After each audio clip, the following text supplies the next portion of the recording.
Hey guys, my name is Sam and today I'm going to take a quick look at the Air Max Tailwind 4 by Nike.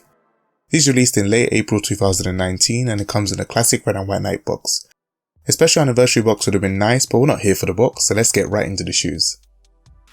This is the Air Max Tailwind 4. 2019 marks the 20th anniversary since its release back in 1999.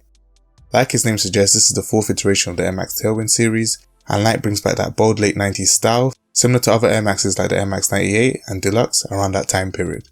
It features a white mesh upper with leather and black felt overlays, and most notably that gradient vault to green ribbed design that sits on both sides of the mid panel.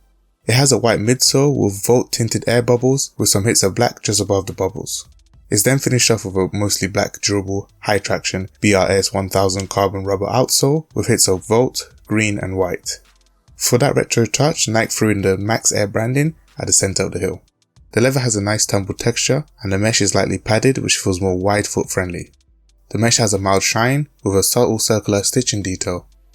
Branding is kept quite minimal with a lot of small Nike branding, for example the black embroidered swoosh at the toe, a vault swoosh at the lateral side of the heel, with a tiny solar red circle with a white swoosh at the center, also at the heel. White Air Max branding can be seen at the heel, contrasted with the black felt hit, as well as blending into the white tongue.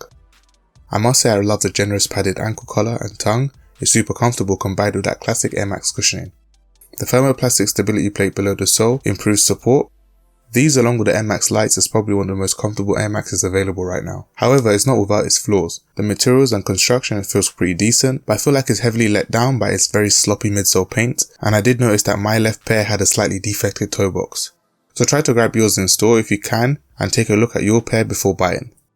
Size wise, I recommend going up half a size. They fit similar to the Air Max 97 as well as the Air Max Plus.